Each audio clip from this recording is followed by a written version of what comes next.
Welcome everyone. Welcome back. Thank you for being here. So this is a very special part of the day where I have the privilege of sharing with one of my dear friends for over 20 years now. Who's counting? There's no time and space, is there? Yeah, but helping each other grow is what we're doing, right? Exactly. So, Marla, everyone in this room hopefully knows who you are, but I was hoping for you to share who are you, meaning from your heart space, you believe in doing good and living well by doing good, and to share your story in and around how you began and who are you, please. That'll be $10 million, please. We've been asking those questions a lot lately. Oh, Kunal. We met sort of when we were both working in the fashion industry a bit, and it was so wonderful to run into you again when he was working at the UN and curating so many wonderful events there. And I was a kid growing up in Georgia who had this dream of being able to be a part of the UN and be a part of peacemaking and coming together with people from different cultures. So it was such a joy. Not even seeing you for maybe 10 years, I guess, and seeing you again and know that you were living the dream. And now we've come together in a way that we're hoping to help each other and spread this connectivity that Tia and the team have done here. So I grew up in a very small town in Georgia, 500 people. It was named Coahuila by the Native Americans. And as a kid, we found arrowheads. We found clean water. There was springs where the Cherokees used to collect and have their meetings, and they actually had one of the last meetings before they were forced to rise in the Trail of Tears, just about 5 minutes from my grandparents' home. So I was definitely a country girl with a love of nature and a love of my own culture, being part Cherokee, and a love of God. Now, my perception of God was really what was around me at the time, which was a lot of Southern Baptists. And I studied that Bible. I think I'd read it from front, the Old Testament and New Testament, 3 times by the time I was a teenager, just looking for answers. And as I continued on my journey, I just started having that kind of feeling that, this isn't the way for everyone. I want to know how other people find God too. Mm-hmm. So I started on a journey to really find God in many different faces and many different places. And that led me to New York City. Wow. And so that journey in New York was really a learning journey. I was an actor. So as a kid who had done a few movies, I was in the Screen Actors Guild by the time I was 18 in Georgia. I wanted to take my career to the next level and go to New York and learn more and expand more. And there gave me the chance to really get to know other cultures that I didn't, at that time, having a small town of 500 people. But my heart was pounding to know more. Mm-hmm. And boy, in New York City, you learn a lot, don't you, really quickly? And it's not always without pain. Oh, yeah. So there's been a lot of journeying through a lot of hurt, a lot of disappointments, lots of betrayals, but a lot of love. And I think that's what I called out for throughout my life, is God, please surround me with people that have hearts of love and hearts of joy and hearts of compassion. You and I were just talking about what are the 3 most important elements of life to me, and we're talking about truth and integrity, and a sense of spiritual adventure is important to me. I don't want to say you have to do it my way. I want to say, what way do you do it? Tell me about yours. So that's brought me here. It's led me to be closer to this man and to connect with all of you. This adventure right now that we're on is so important, and we are in the now together, aren't we? We are, here and now. And to that idea of love and how you sought it through pain, I find that a big part of my journey, right? And it's become a massive through line through which I live my life through 3 real, I would say, core pillars and values that I consider important, which is integrity, moral courage, and compassion.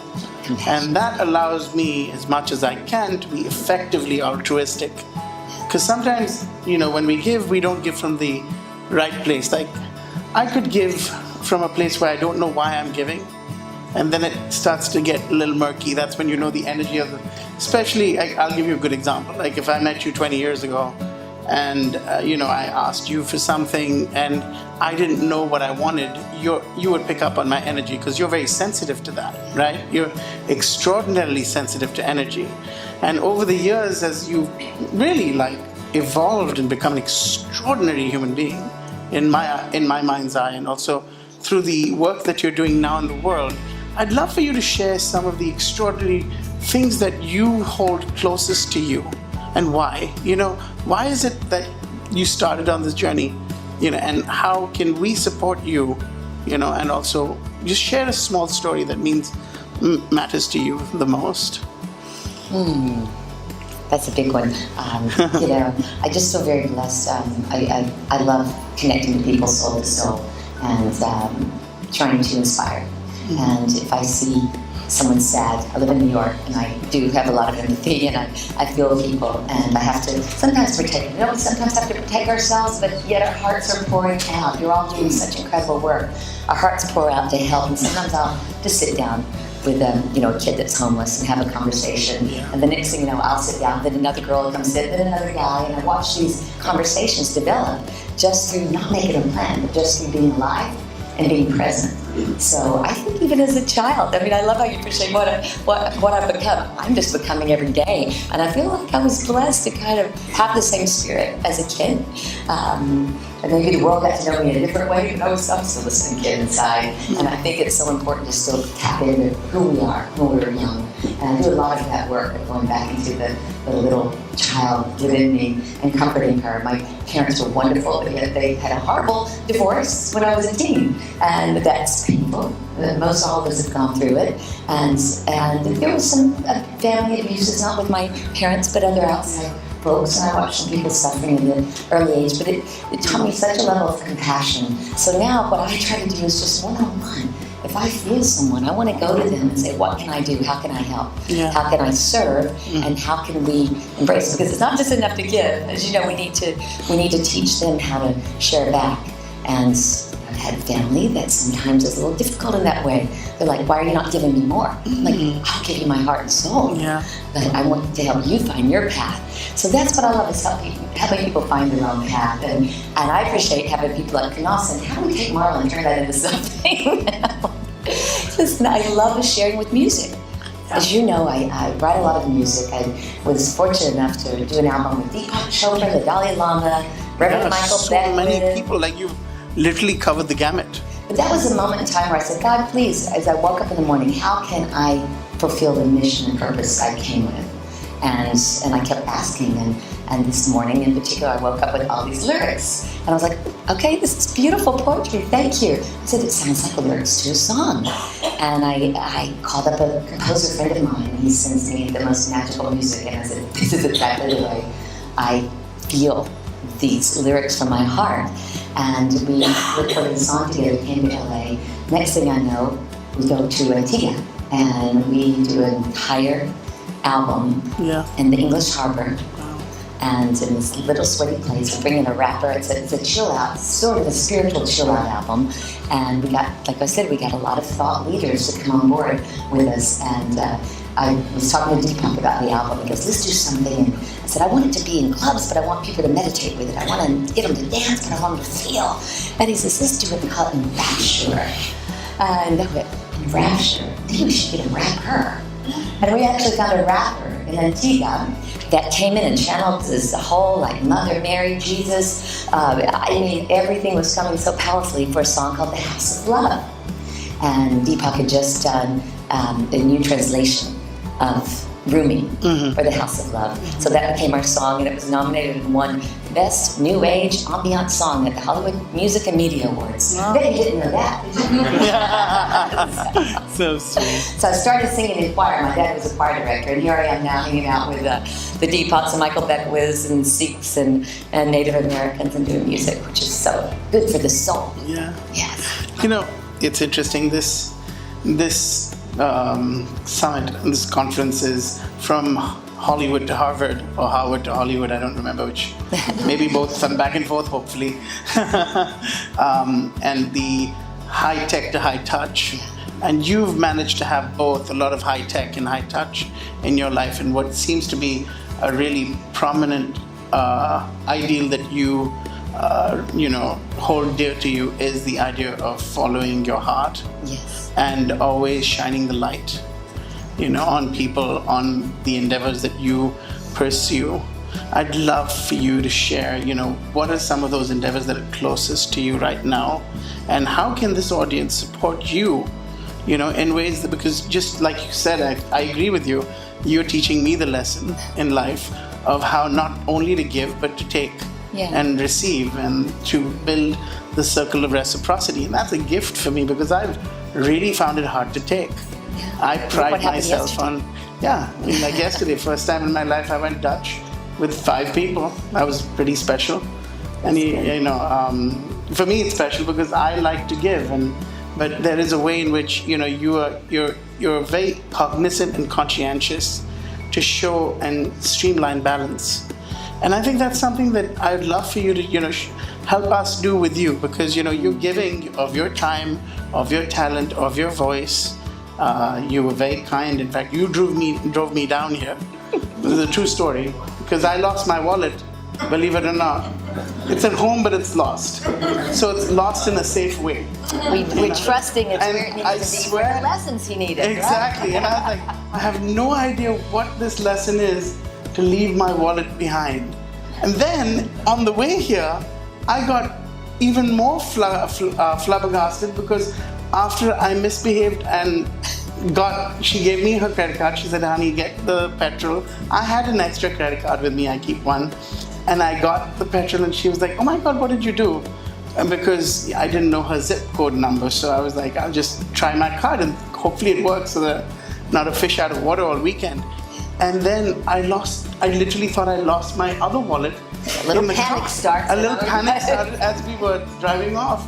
So, and then we had this big conversation around giving and taking. And I think that's something that's so powerful about that balance and how we achieve that. And I'd love for you to speak to that and really share with us how we as a society can give and take in ways that can move higher in the world. Because God knows today more than ever before, we believe, or at least a portion of our society believes, that we are divided, right? On both sides. I don't believe it's a one-side issue. And, I feel like that give and take is a very important message for peace, for prosperity, for alliance. And, how can we unite, in and around a time where the country feels a little less united? So many stories come to mind, because I feel like I've been a bridge that's rocking for the last couple of years, and I'll have my Southern friends, because I'm from the South, going, yeah, go Trump, and then I'll have my liberal friends going, oh, poor baby. But what I've had to do is choose to just love. Yeah. I mean, it's that simple. And we talked about how do we share and reciprocate.